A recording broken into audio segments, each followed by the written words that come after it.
Terima kasih yang klik video ni, tekan video ni dan nak tengok video ni. Terima kasih banyak-banyak. Terima kasih juga yang pernah tengok video-video produk-produk yang saya guna pakai sebelum ni, ataupun video-video lain yang saya buat yang pernah tengok. Terima kasih banyak-banyak. Tak tengok lagi video sebelum ni? Bolehlah tekan dekat atas ni ataupun dekat bawah ni. Saya sediakan link playlist Naramain koleksi video produk-produk yang saya guna pakai. Bolehlah tengok. Malam ni saya tak tahu nak makan apa, duduk saja-saja tu tak tahu nak makan apa. Jadi saya beli kopok ni. Kopok tam-tam perisa ketam. Untuk satu paket ni dia ada 8 paket kecil.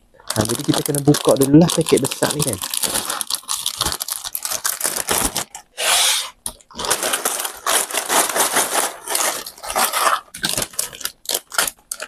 Kopok ni perisa ketam. Kat sini pun ada gambar ketam tau.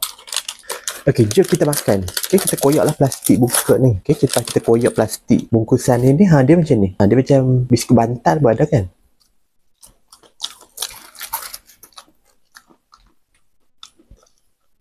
Tapi dia kopok ketam lah, sedap. Sedap tau kopok ni. Dia rasa macam ketam-ketam gitu. Dia memang perisa ketam pun kan. Tapi sedap lah. Boleh lah makan kunyah-kunyah. Duduk saja-saja tu tak tahu makan apa. Boleh makan kopok tam-tam macam ni. Perisa ketam. Okey, bentuk baju kali ni saya pakai baju t-shirt lengan pendek.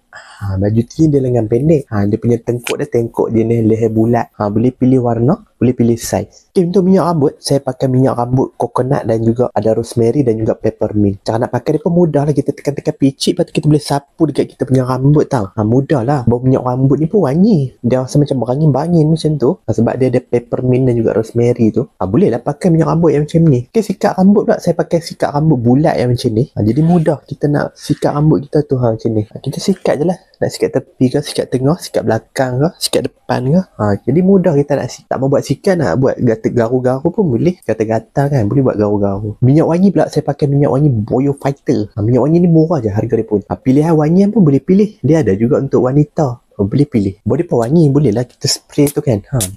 Boleh lah pakai minyak wangi ni, harga dia pun murah. Boleh pun wangi. Boleh pilih juga untuk wanita. Ni lah mikrofon tu yang saya guna lah ni. Okay, dia ada 2 mikrofon. Dia ada satu receiver tu yang kita boleh cocok ke smartphone kamera kita tu. Dia boleh pilih sama ada nak Android ataupun iOS lah. Untuk kat bawah ni dia ada battery level. Tunjuk bateri, paras bateri lah. Dia boleh cas kat bawah ni. Dia guna kabel Type-C. Ada mask sekali dengan bekas simpanan macam ni. Jadi kita tak mau pakai, kita boleh masukkan dalam ni. Dia akan auto cas lah. Itulah dia mikrofon yang saya guna untuk buat konten, buat video macam ni. Nak beli kopok ni ataupun nak beli produk-produk lain, boleh tekan produk kat bawah ni, ataupun nak bantu saya dengan menekan butang like, ataupun nak bagi komen, ataupun nak share video ni, ataupun nak bantu saya dengan menekan butang subscribe. Tekan subscribe. Terima kasih menonton. Jumpa lagi video seterusnya.